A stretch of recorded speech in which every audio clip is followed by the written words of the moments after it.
कि पातर का दे हैया डोले हो नदिया के बीचे जैसे नैया डोले ओ सही मोर सैया डोले है नदिया के बीचे जैसे नैया डोले ओ सही मोर सैया डोले है। और परिवार में जैसे गांव में औरत लोग आवेला तो अम्मा भी गांव में मतलब गावत रहली। ई कहल जाला कि जगर लाठी ओकरे भैंस यार फलानवा के लड़की तो जाती है फलानवा जाती है जगह में।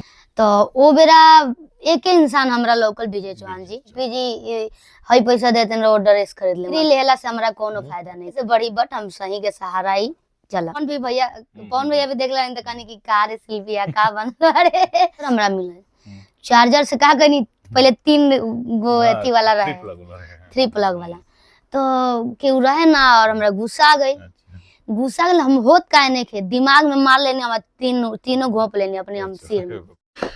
यूपी के देवरिया जिला के एगो गांव से निकलल आवाज आज भोजपुरी संगीत जगत के चमकता सितारा बन गई बड़ी। अपने हुनर आ मेहनत के दम पर भोजपुरी म्यूजिक इंडस्ट्री में अपन एगो अलग पहचान बनौले बड़ी जे आज लाखों दिलों पर राज कर रहल बड़ी। अपन हरेक हिट गाना से हर बार एगो नया रिकॉर्ड बनावत रही जिनकर आवाज से पूरा यूपी बिहार ही ना पूरा देश झूमेला जिनकर गाना सुन के लाखों दिल के तार झंझना जाला। जी हम बात कर रहल बानी भोजपुरी गीतन के रानी के शिल्पी राज के। आज हमनी के जानब जा उनका सफर संघर्ष और सफलता के कहानी कुछ सवालन के साथ। ताज केहू खास बा में शिल्पी राज। तो शिल्पी जी और स्वागत बा केहू खास बा चैनल पर। सबसे पहले जितना भी लोग ये चैनल के माध्यम से देखा था सबके हमारा हाथ जोड़ी प्रणाम बा। अच्छा हमने यही बताएं कि गायकी के सफर के शुरुआत जी कैसे भइल अका पारिवारिक पृष्ठभूमि भी रहे के परिवार में रहे गावेला। ये तो कभी हम सोचले ना रहनी कि हम भी भविष्य में गायक बनब बट धीरे धीरे स्कूल से हमार शुरुआत भइल है। और परिवार में जैसे गांव में औरत लोग आवेला तो अम्मा भी गांव में मतलब गावत रहली तो उनकर थोड़ा बहुत लोग कहे कि मैंने कोनो भी शादी फंक्शन पड़े तो उनकरा के बुलावे लोग गावस। और भैया भी थोड़ा बहुत गांव में पहले बहुत अष्टजाम होत रहे कीर्तन मंदिर पे तो भैया के थोड़ा सा उनकर भी चॉइस रहे तो कहीं ना कहीं ये दो चीज के दो आदमी के हमारे देखत रहनी घर में कि थोड़ा बहुत गावा था बाकी हमरा धीरे धीरे मैंने मानल जो कि परिवार के एगो छोट भूमिका। हाँ परिवार के बाम रे। अच्छा पहला ब्रेक कैसे मिलल काहे कि एथी तो होला ना कि डायरेक्ट मिल जाला तो पहला ब्रेक कैसे मिलल आ ओकर अनुभव शिल्पी राज के का भाई।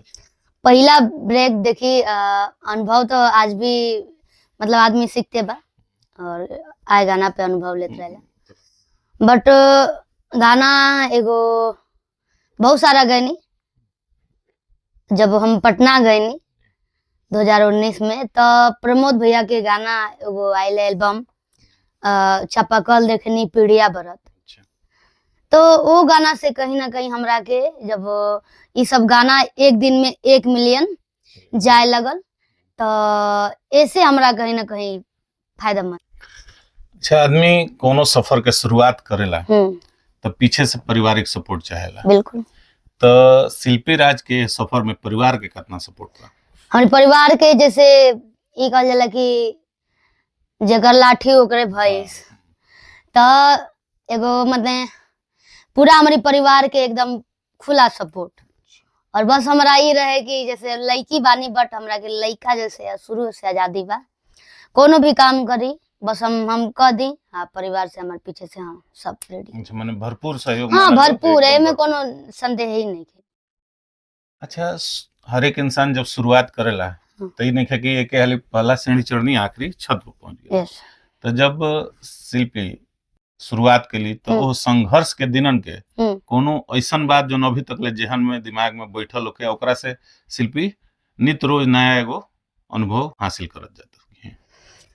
अनुभव बा जैसे कि माने संघर्ष तो बहुत ही ज्यादा बा और मन में ये रहे कि तमाम कलाकार मैंने गावा था मार्केट में और काहे ना हम गाई और ई मन में मैंने शुरू से चलत आई कि हम भी थोड़ा सा गाई, हम भी मार्केट में आ जाए, मैंने मन में वो चीज रहे कि हम आगे मैंने बढ़ब। और आज कहीं ना कहीं वो चीज के हम आज भी वो चीज मैंने बात के हम ताजा रख ले बने अपना मन में कि हाँ हमरा आगे बढ़े के बा, अकेंगा अकेंगा आगे बढ़े के बा। मैंने माने एगो बाटे एगो मुकाम हासिल हाँ। करे मन में चैलेंज देखिए, चैलेंज तो बहुत सारा बात बा, कैसे शुरुआती दौर में बहुत चीज के चैलेंज रहेला और बहुत ज्यादा वो रहेला। अच्छा, भोजपुरी इंडस्ट्रीज में महिला सिंगर जन बालो, फीमेल सिंगर लोग, इहो लोग खातिर का चुनौती नजर आवेला? काहे कि मानल जाओ तो शिल्पी राज एगो सफल गायिका आज के तारीख में बाड़ी, तो पीछे के संघर्ष के अनुसार का चुनौती महिला सिंगर लोग खातिर बा?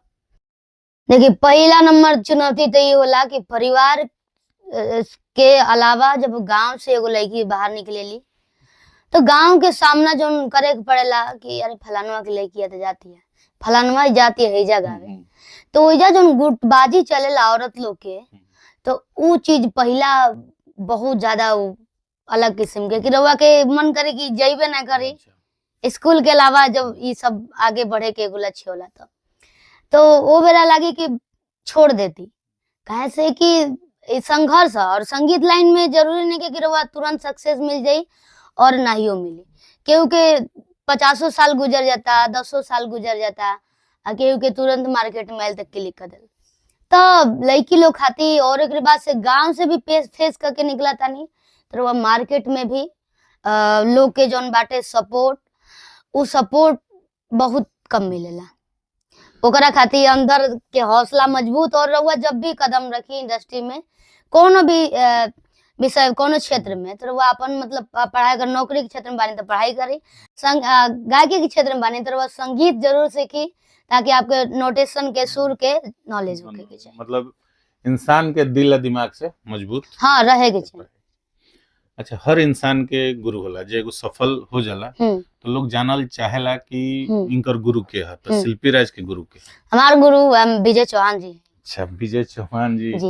कहाँ से कि हम जब हम 2019 में हम कदम रखने गायकी क्षेत्र में, तो हमरा के बहुत कम काम मिले मैंने गायकी क्षेत्र में, तो बहुत जगह हम गाए स्टूडियो में, बट जहाँ हमरा सीखे के मिले आप उठा के देख सके नहीं, चाहे लोग ऑडियंस जान भी हो कि शिल्पी राज के पहले के गायकी और अब के गायकी में बहुत जमीन आसमान के फर्क बा। तो वो बेरा एक इंसान हमरा लोकल विजय चौहान जी, जरा से हमरा कुछ सीखे के मिले, तो उन्हें के हमार गुरु बनी और आज भी हम उन्हें के फॉलो करेंगे। अच्छा, शिल्पी राज के पहला परफॉर्मेंस मतलब सार्वजनिक रूप से कहाँ भइल? परफॉर्मेंस करत घड़ी सबसे यादगार लम्हा माने होला ना कि इंसान जाला हिजा परफॉर्म करेला, तो पहला परफॉर्मेंस कहाँ कैली? एगो वही परफॉर्मेंस में इंसान के जेहन में बस जाला, उ भुलाइबे ना करला। एगो बात है, देखिए जे पहला बार हम प्रोग्राम करे गलानी थी हथुआ, हाँ गोपालगंज के पास, तो ओइजा जैसे मंच पे हमरा का बोले के बा का नहीं के बोले के पहला समय 2014-15 के बात था, तो वो बेरा हमरा खातिर बहुत टफ रहे। तो वो प्रोग्राम करनी तो में हमरा के पैसा मिलल और जोना के माध्यम से ओजा पैसा मिलल, तो और भी लोग अप्रोच कलस कि शिल्पी जी हई पैसा देते हैं ड्रेस खरीद ले अगला प्रोग्राम खातिर। तो वो माने वो पल हमरा दिमाग से निकलबे ना करेला। मानल जो तो पब्लिक सपोर्ट, हाँ पब्लिक सपोर्ट जे भी रहे, जैसे उजाला सर के वो मुख्य गायक रहनी उनमें के मुआ के माध्यम से गल नहीं, तो या ये चीज मने मिलल, वो आज तक हम भूलेबे ना करें। अच्छा, ये बताई हर एक मतलब जेकर फेवरेट कलाकार हो, हर एक जे दर्शक गणवाए फेवरेट कलाकार बाड़े, तो हर एक आदमी जानल चाहे कि हमार फेवरेट कलाकार कितना पढ़ा लिखल, तो शिल्पी राज के पढ़ाई लिखाई कहाँ? हमार 12वीं क्लास बानी, 12 पास। हाँ 12 के बाद पढ़ाई के इच्छा रहल और नाम भी लिखाइल है, बट हम ही कोशिश करनी कि जब हम जोने चीज में जब हम ओके सीख ना पाई, ढंग से जान ना पाई, समझ ना पाई, तो ओके डिग्री लेला से हमरा कोनो फायदा नहीं खे, तो वही जा हम अपन क्लास के कर देनी। अच्छा, अपना करियर के ग्रोथ में जी शिल्पी राज सोशल मीडिया के कितना हिस्सेदार मानता है? देखिए, अगर सोशल मीडिया ना रही तो करोड़ों लोग जौन जाना था वे सुना था, काहे से कि सोशल मीडिया के जमाना ही आ गइल बा। हमनी के जौन बेरा स्टार्ट करे जब गूगल के जमाना रहे, ठीक, गूगल से यूट्यूब पे आयल और यूट्यूब से सीधे अब इंस्टाग्राम आ गई, फेसबुक आ गई, इतना इंस्टाग्राम हावी हो गई कि यूट्यूब के पीछे छोड़ देले बा। तो कहीं ना कहीं हमरा खातिर सोशल मीडिया बहुत अहम बाटे। अच्छा, जब कोनो नया गाना रिलीज होला शिल्पी राज के तो फीडबैक के तो इंतजार होते हुई कि भाई कैसन, तो ओकर लम्हा के तनी हमनी के देखिए, एगो गाना बनाव में पहला हम प्रायोरिटी गीतकार के दे, जे कि बहुत मंथन कैला के बाद वो माने अपन कंपोजिशन से लेके गीत के लेके शब्द के कि हाँ का शिल्पी के आवाज में कैसा लागी, तो प्लस म्यूजिक डायरेक्टर, कैसे कि हर हमनी के जो भी कलाकार बा तो चैलेंज रहेला एक पे एक गाना के कि ई बेटर जाओ ताकि दर्शक के मजा आवे और पसंद करे, गाना हिट होके। पहले एक गाना में बहुत ज्यादा आर्टिस्ट काम करेला, इंतजार जरूर है कि क्यों स्किप मत कर दे, काहे से कि पहला ये बा कि इंस्टा पे आइल चाहे यूट्यूब पे आइल ना मजा आइल तो तुरंते लोग सेकेंडो ना लगल कर देला। तो हमनी के कहीं ना कहीं इंतजार रहेला कि हम हर एक प्रोजेक्ट में बहुत ज्यादा मतलब ये अपन जी जान लगा देनी कि ये गाना हमार ब्लास्ट होके के चाहिए। अच्छा, शिल्पी राज कभी कोनो विवाद जी चाहे गलत फहमी के सामना के लिए बड़ी का? विवाद तो सभी लोग जानते, 2021 में भारी विवाद भइल है, बट कहा जाला कि गलत और सही, लाख आपके सामने गलत चीज रखल रहा ओकरा के ऊपर रहे सही नीचे बा, तो हम कहीं ना कहीं हम धीरे ही से बढ़ी बट हम सही के सहारा ही चला। तो मान ले बा कि सच कभी भी दब ना सकेला, अपन एगो स्थान हासिल कर लेला। अच्छा, शूटिंग के समय शूटिंग को अगर वो कचुकनी इंडिया था कोनो मजेदार घटना हमनी के दर्शकन के बताई थी? बिल्कुल, और एगो शूटिंग तो बहुत ज्यादा भइल बा, लेकिन एगो गाना जौन वो सब देखला नहीं, पुष्पा राज वाला शूटिंग जौन की पिछला ही साल ई गाना हमनी के शूटिंग भइला, और तो ई गाना जब शूटिंग होत रहे तो एगो बनावटी बार जौन बाटे, तो बनावटी बार आयल है और देखनी कि अथी मेकअप रूम में उ रखाइल बा। तो हम सोचनी ये गाना में कैसन लुक रखी, ठीक बा, रोज तो एकदम लोग देखते बा कि शिल्पी राज हेयर बना ले चाहे हाई ड्रेस बा, तो मन का हम यूनिक करी, तो क्यों ना करे, तो हम हेयर देखने तो हम हेयर लगा लेनी बाल में, बट कान में के, और कुछ भी वो में बहुत कुछ किस्म के नाक में के भी पहले बनी, नथुनी पहले लोग पहनत रहे, तो अपने आप के हम खुद में तैयार बनी, और वो लुक के बहुत ही लोग मतलब देखल, पवन भैया भी देखला कहानी की कार शिल्पी का बन रहे, तो कहीं ना कहीं बहुत ही अच्छा लोग के बीच में गई फीडबैक। हाँ,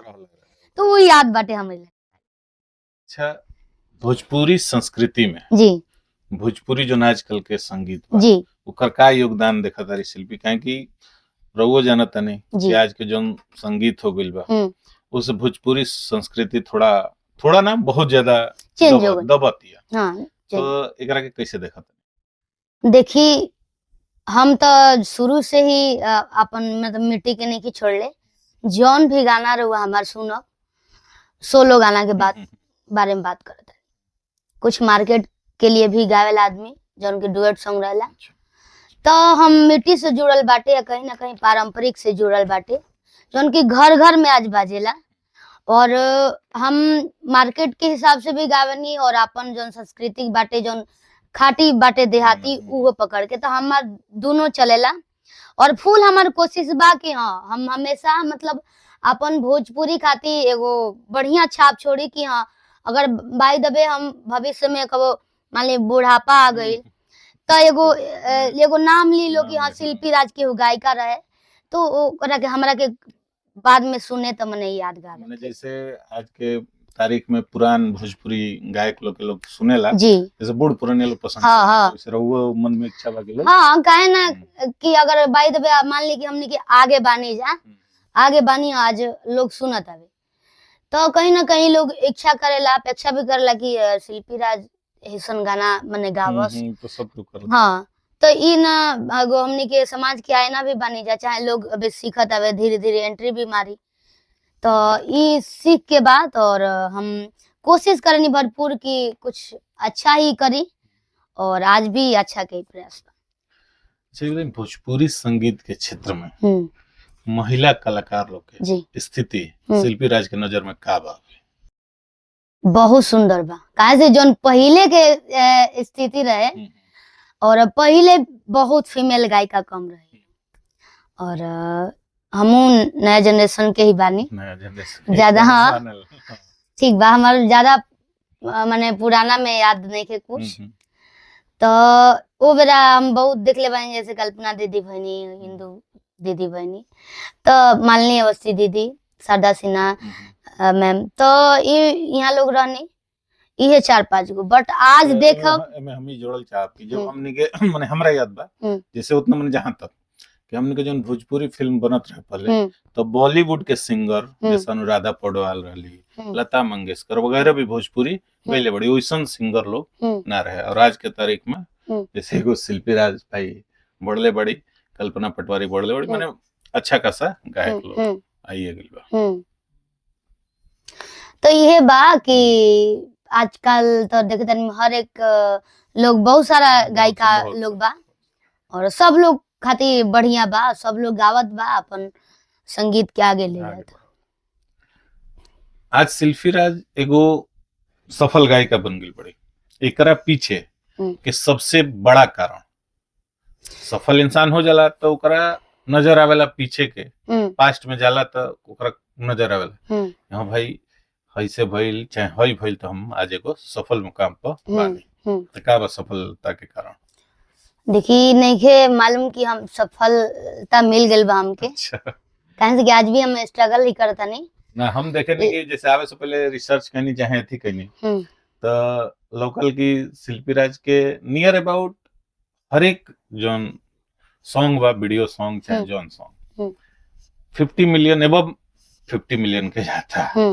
तो भाई हर एक गायक के नहीं खे, तो एक तरह के सफलता ही हमारा नजर में माना जा सकता। हाँ ई तो मने बात है, लेकिन पुराना जोन चीज बा, जोन यादगार बा, उ तो आज भी उतने याद बा, उतने यादगार बा, उतने ताजा बा, ओके आदमी ना भुला सकेला। और हम आजीवन, अगर हम आजीवन और भी हम ऊंचाई के अगर छुई, आगे और बढ़ जाए, तभी भी वो चीज हम ना भुला पाए। आज भोजपुरी गीतन में औरत के शरीर के बिना और जो अंतरंग कपड़ा होला ओकरा बिना गाना नहीं बन पाओ जी। तो मैंने कहा ऐसा का कि ना बन सकेला। एगो बात बता दी, रउआ पुराना जो पिछला जब बाड़ी समय, ओहू बेरा यही पर गीत बनत रहे, और आज भी यही पर गीत बनता। उठ लाली बाली झुमका साड़ी, चाहे पारिवारिक बा, ननदी देवरानी देवर पर पहले भी ये बनत रहे, और आज भी ये बनता। हाँ, बात ही बा कि रउआ के तरह से राउर कैसन लिरिक्स बा, और हमनी के पूरा कोशिश करें जा, चाहे हमनी के गाना में वो चीज बा कि पारिवारिक रिलेशन के, मतलब रिश्ता के जोड़ के रखे, पति पत्नी के भी। बहुत लोग जोन बा कि अपनी अपन तरीका बा, अपन। हाँ जी। हमारा प्रश्न ये रहला, मान लीजिए करके बुझबे कनी कि औरत के शरीर के लोग माने को गाना रउआ सुनले हो खुदे, आ जोन अंतरंग कपड़ा होला ओकरा बिना माने होते नहीं के केहू का, माने हम को इंटरव्यू देखनी रउआ देखले हो खब होगा, अभी हाल फिलहाल बहुत जे फेमस लोग गायक रहला, ओकर हिंदी के जे पत्रकार रहला वो इंटरव्यू कइला, तो डायरेक्ट माने वहां लोग नाम लेके कि भाई लेखक ऐसन गाना के बिना का गाना नहीं लिख सकत। काहे ना रउआ तनी सब बाद में तनी धीरे धीरे फेमस होके, धीरे धीरे नाम होके, लेकिन काम सही कर जी। अच्छा, यूट्यूब और सोशल मीडिया जी पर वायरल होखला के बाद लाइफ स्टाइल में कितना बदलाव आइल बा? बहुत बदलाव होला, और हम कभी सोचले ना रही कि जीवन में इतना कुछ मिली, और हमनी के आज बढ़िया कपड़ा, चाहे बढ़िया खाना, चाहे बढ़िया जगह पे जाए के, इतना सुंदर सुंदर लोग से मुलाकात, तो ई कहीं ना कहीं सोशल मीडिया और ऑडियंस के देन बाटे भी। अच्छा, शिल्पी राज भी एगो महिला है, लड़की है, जी तो किचन से कैसन संबंध बा? का खाना बनावेली? अगर बनावेली तो खास पकवान का होला? ई तो बहुत सुंदर क्वेश्चन कनी है और ई बहुत करीब बा हमरे दिल के। अच्छा, जितना हमरा गाना से प्यार बा उतना हमरा खाना से खाना प्यार से बा जी। और हम किचन में देखिए घर में माने परिवार में हम कुछ ना सीखले रही, लेकिन इंडस्ट्री में माने आवे के अइला के बाद सब कुछ बनावे के सीख गनी और हम A to Z सारा कुछ बना लेनी। सारा कुछ। हाँ। चलिए, तो बहुत मतलब अच्छा बात बा कि अगर शिल्पी जी सारा कुछ बना लेता रही हाँ तब ऊपर कोनो बातें एथी नहीं है। ई कह सके नहीं आ रहुआ कि कबो खाए के रहुआ मौका मिले के चलिए, अब तो ऊपर वाला जानस को मिलिए सकला सब नहीं जे भी मौका के कमी नहीं है। देखिए जब हम अपना माने आवास में जैसे दिल्ली रहने तो दिल्ली या पटना जैसे फ्लैट उलेट पे अच्छा, तो जे जाला तो ओकरा के हम जरूर बना के खियाई। चलिए, बहुत बढ़िया बात बा। माने गेस्ट अगर केहू बन के जाता तो मेहमान नवाजी। हाँ हाँ बिल्कुल बिल्कुल, एमे कोनो कमी ना हो, ना गाना में ना खाना में। खाली समय तो मिलत ना है, कहे कि इतना बिजी शेड्यूल है, अगर खाली समय मिलेला तब शिल्पी राज क्या करेली? इहो क्वेश्चन और बढ़िया बा। खाली समय हमरा के तो मिलेला ना बहुत कम। जब हमार आवाज थक जाला अच्छा, तब हम अपन किचन में जानी अच्छा, और ओकरा बाद ड्रेस वगैरह देखेनी कि कौन कब फेंकनी, कहाँ फेंकनी, अच्छा, कहाँ बा कहाँ ना। काहे से कि हमने के आए दिन ड्रेस एगो ना एगो हाँ, मतलब वो तो हाँ, चेंजिंग भी हाँ। चाहिए। तो दू गो काम करेनी और किचन में कुछ स्पेशल बनावे लगम ना तो अपन ड्रेस वगैरह बस अस्थिर करब, बस हुए। तो हमार जन प्रश्नवा रहल एकरा पहले कि अपन खास पकवान उ तरह वो बतैनी है ना, उ का है? खास पकवान हमार बाटे पकौड़ी अच्छा, और ओकरे बाद से एगो बनावे नी हम केला के पुआ। अच्छा, ओकरा बाद से बनावे नी वेज बिरयानी यानी मशरूम बिरयानी और चिकन बिरयानी भी। और सब कुछ बना ले। 3 गो फेवरेट। हाँ, और वेज में भी हम अगर वेज बनाई तो 2-4 कलर के सब्जी रहे के चाहिए जी। अच्छा, भोजपुरी म्यूजिक इंडस्ट्री में जी प्रवेश करत समय जी माने रहुआ तब एंट्री मार चुकल बा। जी। सबसे बड़का चैलेंज का रहल? बड़का चैलेंज जैसे कि मत पूछी। एक बार चैलेंज ही रहल कि 2 घुट मुझे भी पिला दो शराबी, देख फिर होता है क्या। ये गाना आयल सारेगामा हम भोजपुरी से अच्छा, खेसारी भैया के साथ में। हम्म, तो दिल्ली स्टूडियो पे हम जब रही तो ये गाना कबो हम कहने के नया जनरेशन के बानी हम ठीक। तो ये सब हम गाना सुनले रहनी, लेकिन हम ज्यादातर अगर हम गायकी की शुरुआत करें तो भोजपुरी गाना में ये सुन के ये सब कर। तो ये हम जब कदम रख ले बनी तो हर एक गाना अपने तो जैसे तैसे बहुत सारा गाना हमके गावे के मिलल।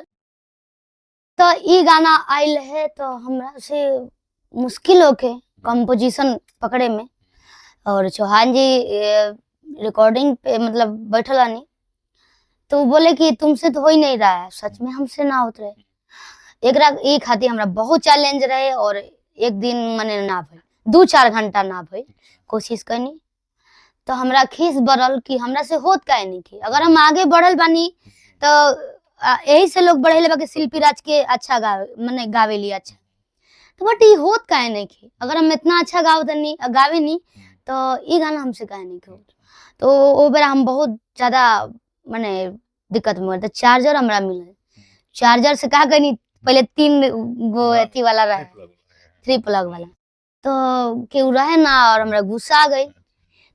हम होत काहे नहीं खे, दिमाग में मार लेने हम तीनों घोंप लेने अपने हम सिर में। इतना ज्यादा ब्लड आवे लगल। फिर चौहान जी घबरा गए कि पागल भी है यहाँ ताकि। तो हम अपन ब्लड पोछ के आप फिर वो गाना गनी, फिर वो गाना हमरा गावे आ गई, फिर वो गाना गा के हम भेजनी और गाना के लोग प्यार दिल। तो चैलेंज बहुत हमरा खातिर हर एक गाना बा और लोग बस प्यार करेला एकरा खातिर ई सब चैलेंज भी हमरा खातिर बहुत मानल जाए कि भोजपुरी इंडस्ट्री में चैलेंज ये बा, ये हर एक संगीत के क्षेत्र में कोनो के रुआ नो सिखिया बन के मत जाई, रुआ एगो हाँ परिपूर्ण होके जाए तब रुआ टिका। बिल्कुल बिल्कुल। अच्छा, शिल्पी राज के तातना गाना गा चुकली कोनो कर इनकरो पाले एगो एथी ना हुई तातना गा दे। वो फेमस गाना में से 2 लाइन के खास पाके दर्शकन खातिर।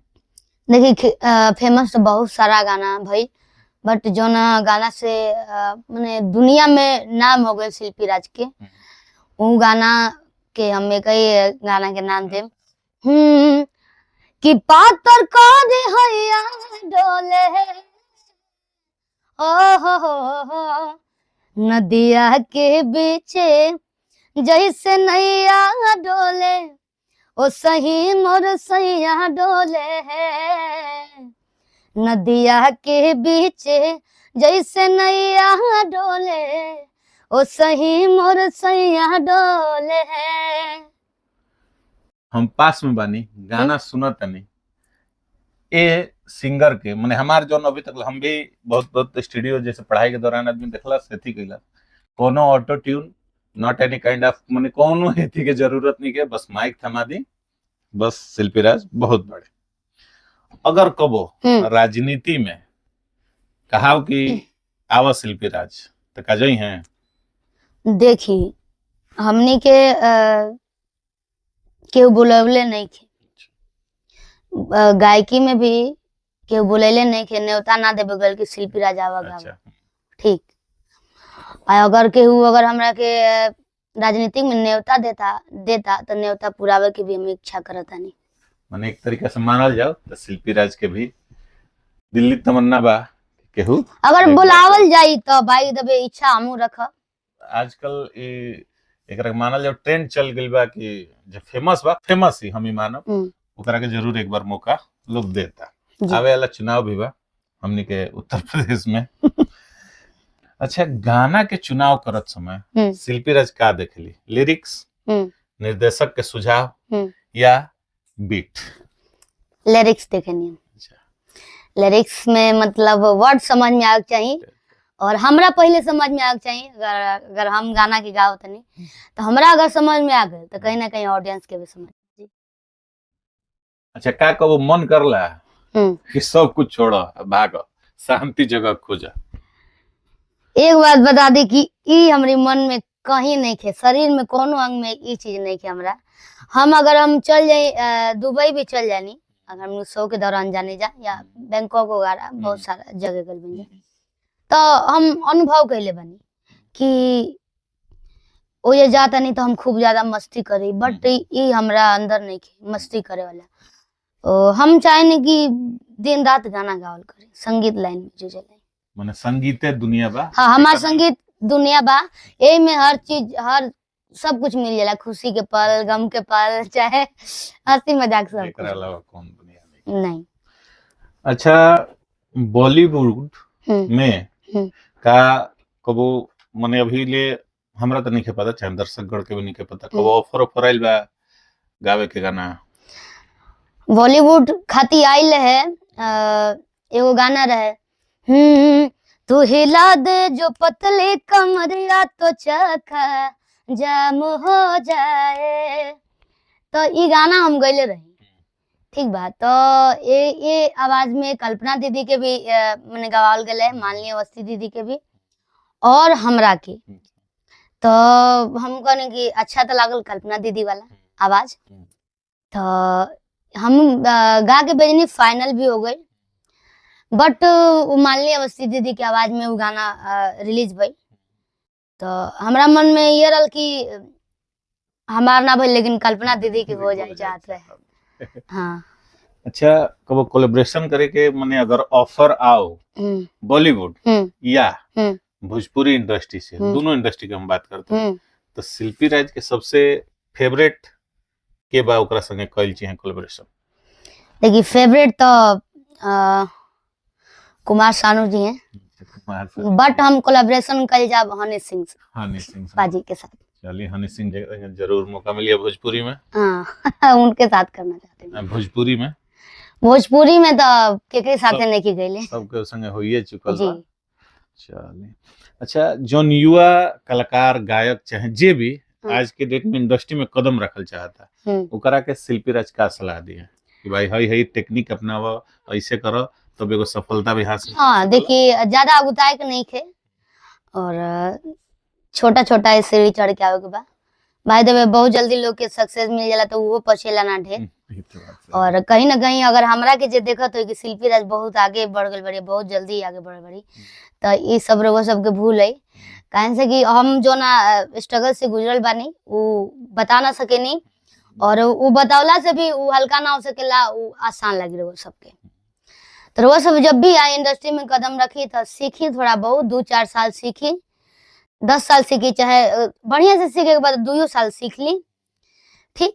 ओकरी बाद से कदम रखी, बढ़िया म्यूजिक डायरेक्टर पकड़ी, बढ़िया गीतकार पकड़ी, ओकरी बाद से रुआ निकली। मतलब साफ मतलब ई बा कि परिपक्व होके रउआ जी सब है। जी। आखिर में चलत चलत जोन हमार चैनल बा केहू खास बा ओकरा दर्शक गण के शिल्पी राज के अच्छा, हाँ, जितना भैया से मिलके तो हमके बहुत अच्छा लगल, और यहाँ के बहुत जगह इंटरव्यू ले बानी बहुत लोग के, और हमसे भी बहुत दिन से बातचीत होत रहा। तो आज हमने के फाइनली इंटरव्यू हो गई। अगर हम ये कहब कि अगर बोलत घड़ी या गावत घड़ी कोनो गलती भइल तो क्षमा चाहब दर्शक लोग से। और भैया के बहुत ही अच्छा अच्छा प्रश्न रहल। हर एक मतलब जब भी इंटरव्यू लेता हुए तो प्रश्न ऐसने कुछ रहे के चाहिए, जैसे आर्टिस्ट भी कुछ गलत ना बोल पावे और कुछ ओकरा से गलती ना हो पाए। तो सीधे सीधे हम ये कहम कि चैनल के सब्सक्राइब करब, सभे लाइक करब, और हमरा के ऐसे ही प्यार बनैलक हम हमरा पर और चैनल पे भी। धन्यवाद। धन्यवाद।